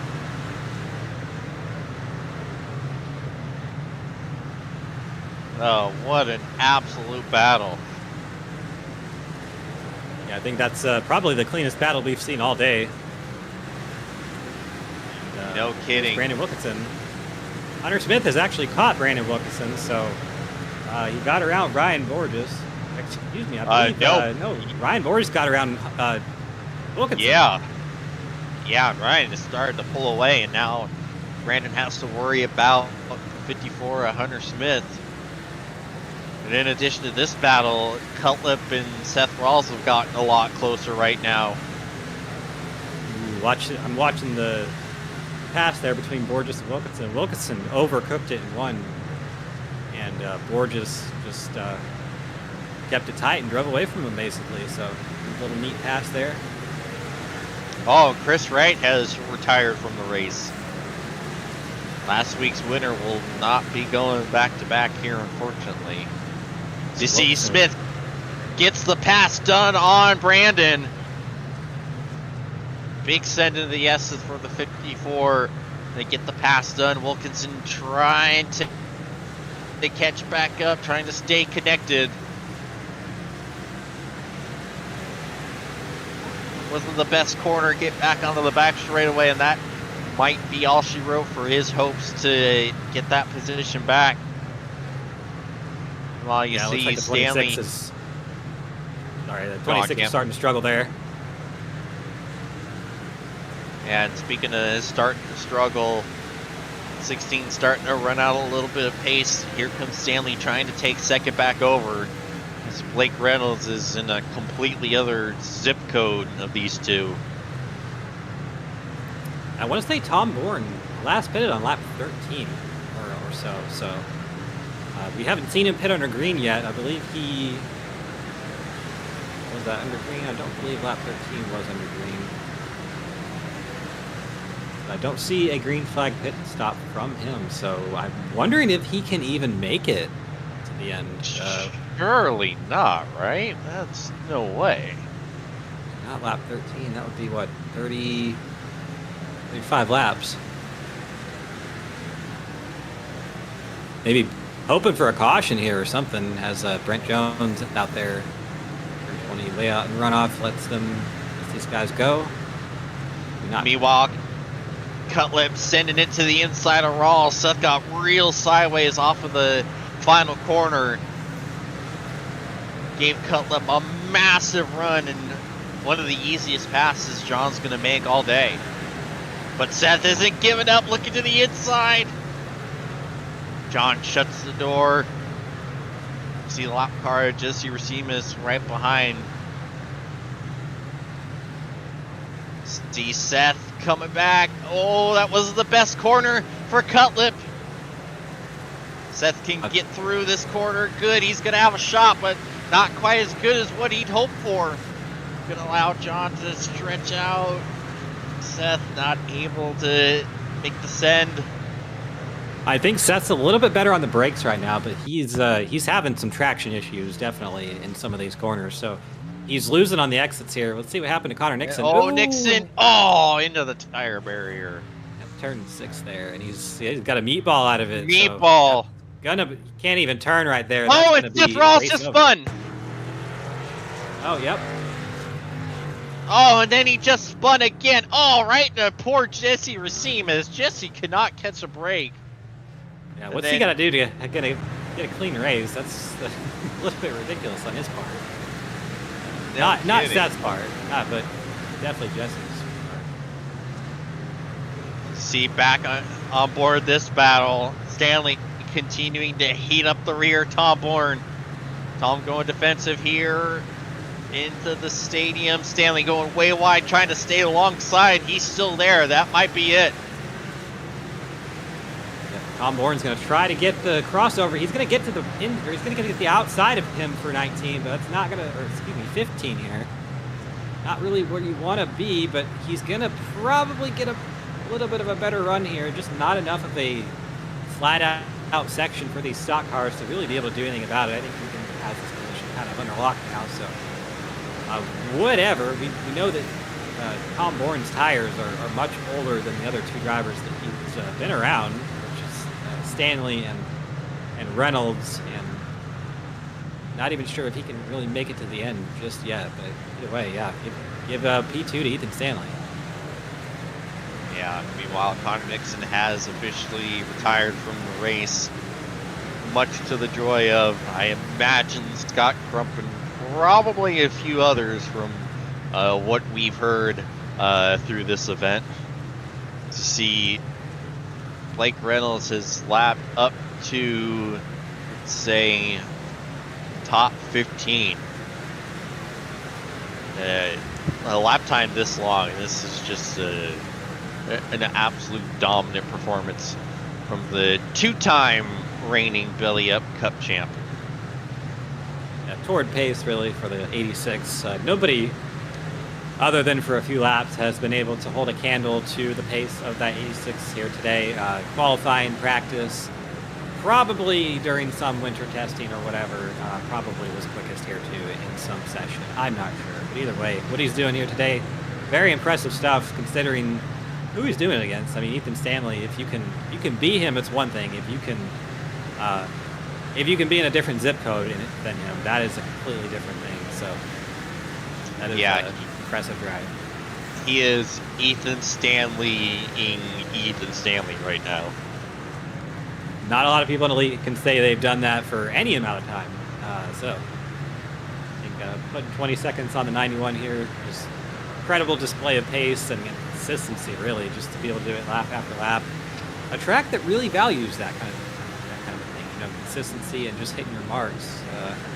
Hallmarks of what I say are the F1 style tracks. You just kind of gotta hit your marks, and that's where you really get your separations from. So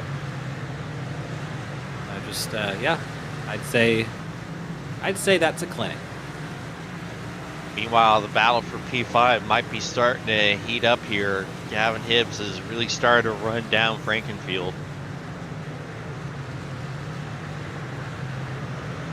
Gavin about 2.5 seconds behind the 15.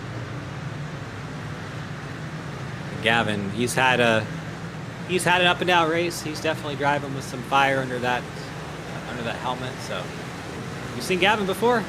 He's one of the drivers that when he's fired up, he definitely can do some special things. So I think top 5 might be in the cards if he can do something there. Actually, I'm looking at the lap times here. He might have had an issue the last lap. See if I can find something there, but yeah, because Chad has been much quicker this lap. Almost put a second back on it. I have to say he might have used a little too much runoff in the S's and gotten a slowdown, because he quite dreadfully slowed through the turn 6 section. That's where he actually lost the time to Chad at. Yeah, that's definitely got to be a slowdown.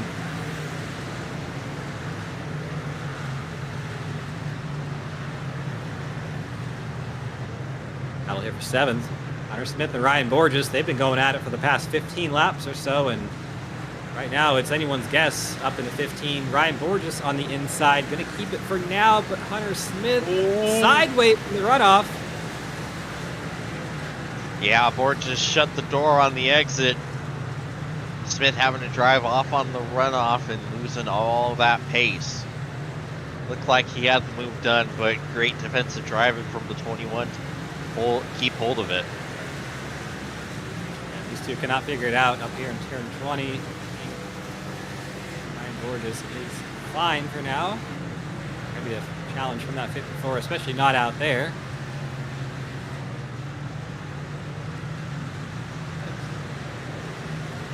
I think actually a little bit of a net loss in time for the 54 of Smith there. Not close up in turn 1 to be able to really do anything, but Ryan Borges kind of overcooks it. That's going to be a couple feet for Hunter Smith there.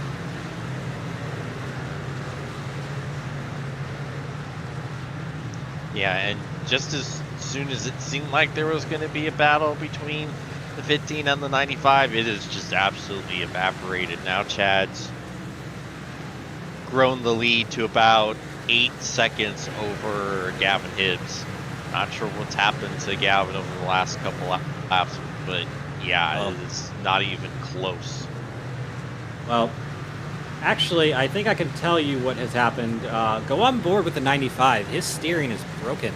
That car is, something's incredibly wrong with him. I don't think he has a meatball, but he is not straight on the straights. Interesting.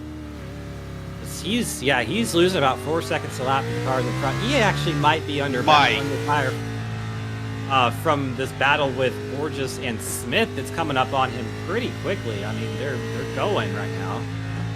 Yeah, when you're at about 11 o'clock going through a right-hand corner, I think you might have some issues.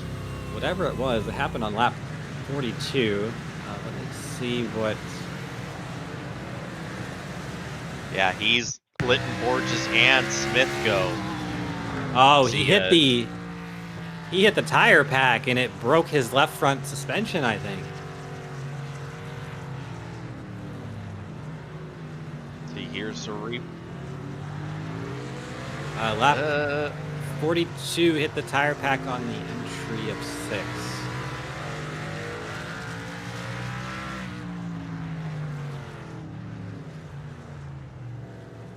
Yeah, I think it might have been the lap before this replay because you see him letting Chad go by.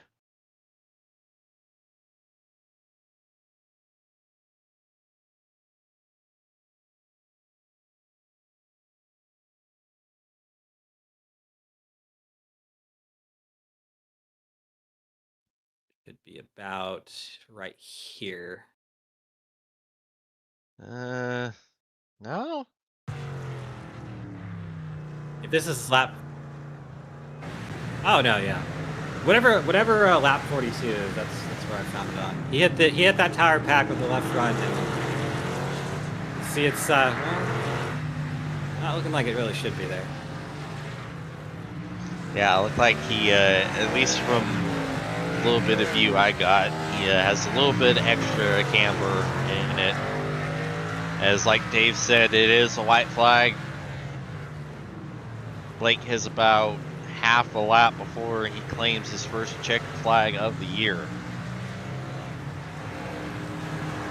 Yeah, what a way to do it. I mean, defeating Ethan Stanley by 24 seconds. Who would have bet on that?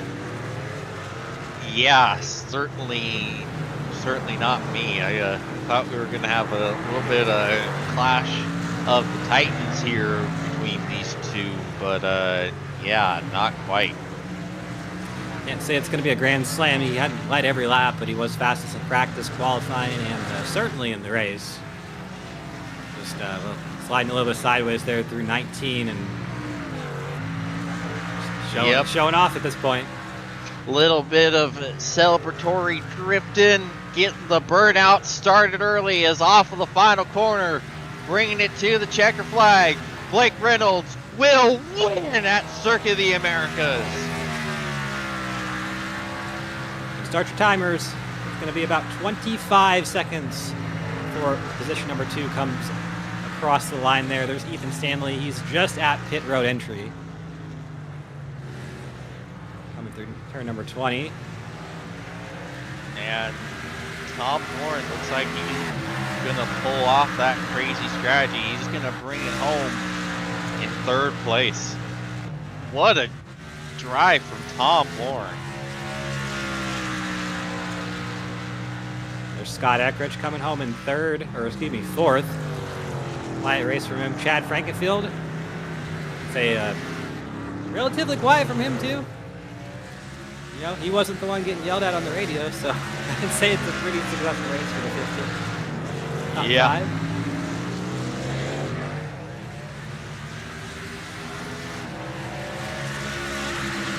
Ryan Board just going to win that battle for the 6th position over Hunter Smith. That one lasted about 10 laps. Gavin Hibbs rolls that clunker across the line. Can't even drive straight. Yeah, Wilkinson he got dipped at the line. Barely gets him at the line for the position. Jonathan Cutlip brings home in the final spot in the top 10.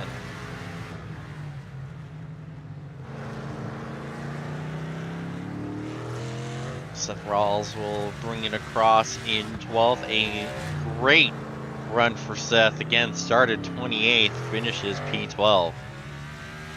Higgins in 13th. Another great comeback from him. He started next to Seth Rawls in 27th.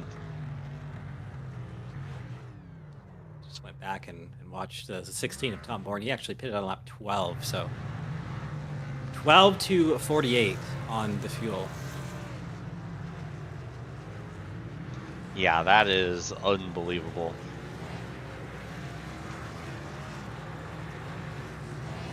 Can't wait to ask him how in the world he was able to pull that one off.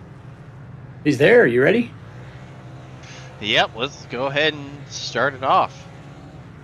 Tom, James in the booth, you got a copy? Yeah, I got you guys.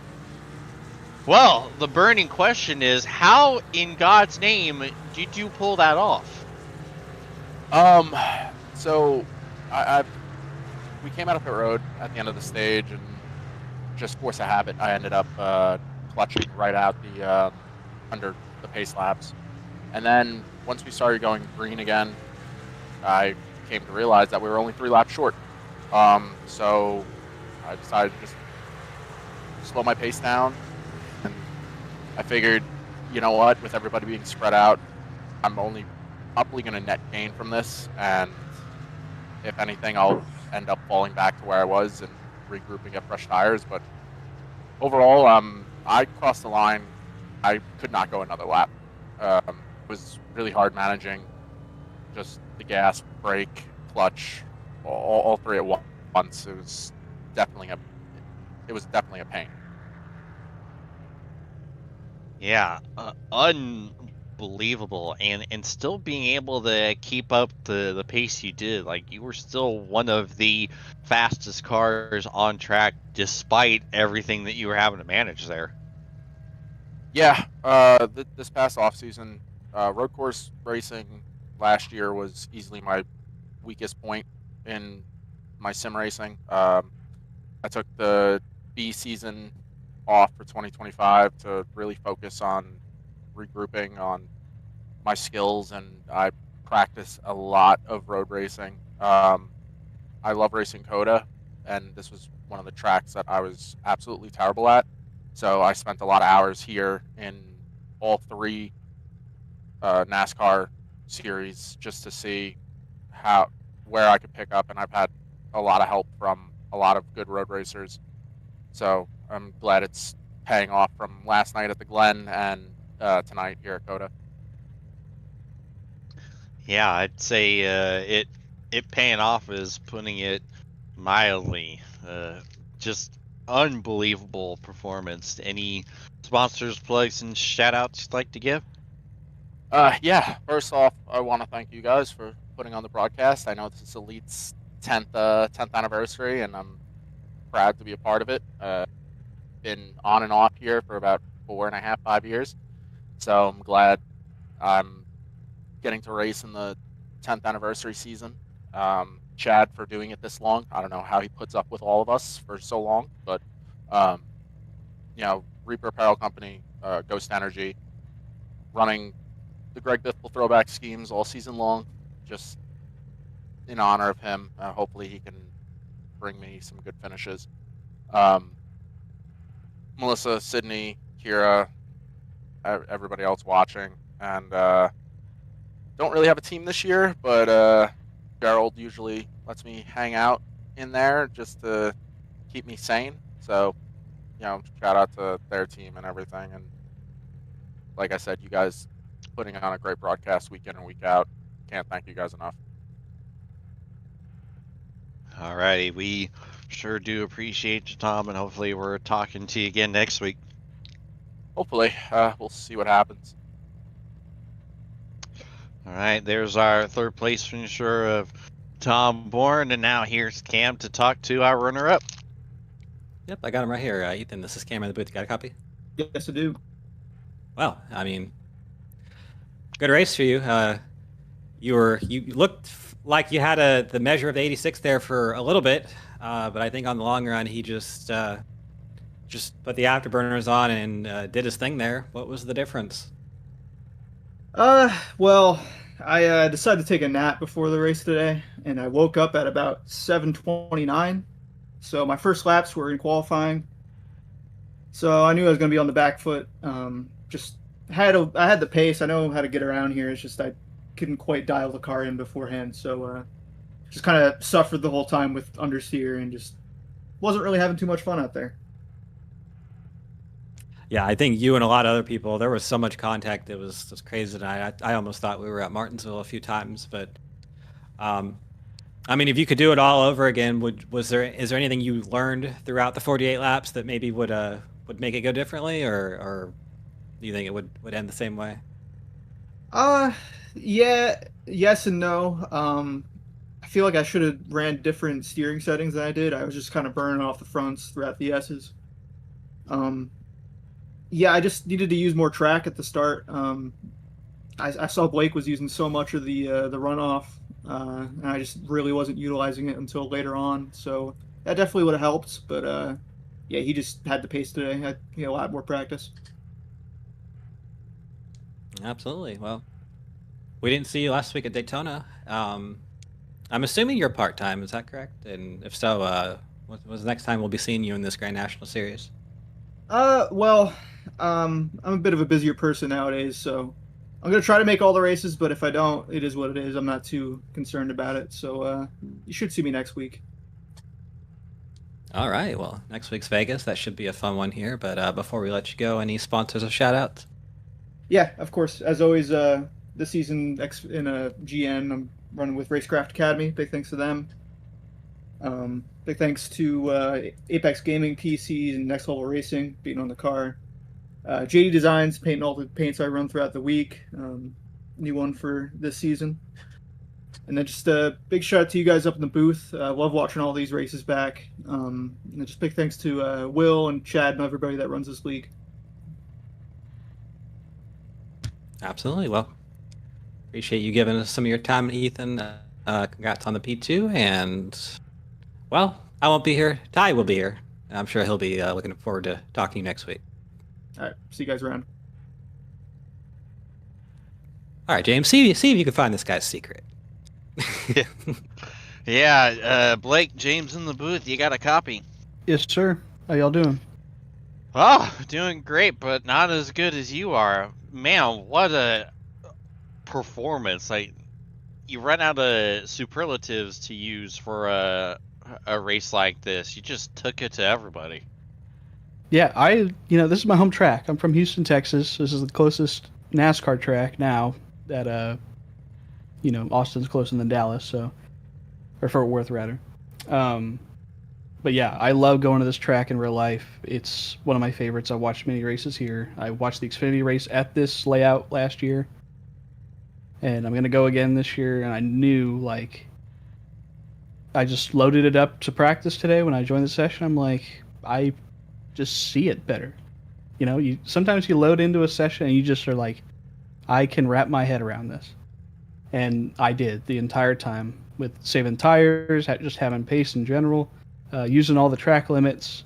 I think I'm actually 0x still, which I'm pretty proud of in the S's. But yeah, it's not very often I can beat Stanley like that. He was struggling. We were in VC together. He was struggling with front end grip. He was just kind of plowing. And I was able to keep not only my fronts on it, but the rears also. And that was a big thing with this hotter and slick track. Yeah, and take us through. 0x is what I thought, and I'm sure many would have thought to be impossible at a track like this, with the very strict track limits and the fact that, in some cases using some of that runoff might be the faster way to go. How on earth are you able to be that fast while coloring in the lines and not getting any sort of 1x or anything? Well, luckily, this is the NASCAR version of the track. So there are like turn one exits. Let's see. At the end of the back straightaway exit, really all through the arena section there, and then exit of the second last and last corner. There's no off track there. But really, the place you got to look out for is the grass, obviously, like exiting the short chute, as I would call it, the thing that connects the S's in the backstretch. And then obviously the S's on those painted parts. If you get all four tires on there, that's an off track. So, I just tried to make sure, do not get it. It's also a slowdown. There's also a slowdown in at the end of the back straightaway and the last corner. It's really easy to get. So I was just hitting my marks, nailing my braking points, picking up throttle nice and smooth, not sliding the car, trying to keep angle out of it, short shifting when I needed to. Just being real tempoed. Wow. Well, there you have it. After one of the most dominating performances we've seen in some time. Any sponsors, plugs, and shout-outs you'd like to give? Sure. Channel 199 Sim Racing, and the team in this series is Channel 199 Racecraft, so Racecraft Academy also. Kind of a shared partnership there with the Racecraft guys like Paul. And in the Racecraft Grand National Series, how about that? Track Racer Simulation, Drink Machine Works. You guys are putting this on. Chad and the admin team for also putting this on. And it's a fun series to race in. It's always nice to run in the Xfinity car, which is more fun, I think, as we all agree, than the Cup car. Alrighty, well, we appreciate you, Blake, and hopefully we're talking to you again next week. Yes, sir. I'll see y'all. All right, there is our race winner. And with that, I think that just about wraps it up for us. Cam, what are your closing thoughts on tonight's race? Well, I think I'm a little bit surprised. Not really by the winner, but by the fact that the 91 didn't win. So I think we kind of saw, like you said, James, I think we saw Ethan Stanley get Ethan Stanley here tonight. And just, I mean, what a great drive by Blake there. Just was consistent every lap. Money with the lines, on the money with, really never put a foot wrong. So if you can come to a track like COTA and do that, I mean, you're going to be successful 10 times out of 10. Absolutely. And with that, I believe it is time for us to get the heck on out of here. For my broadcast partners, Cameron Rich and Dave Huckleberry, I'm James Watson. I bid you adieu until next week. Good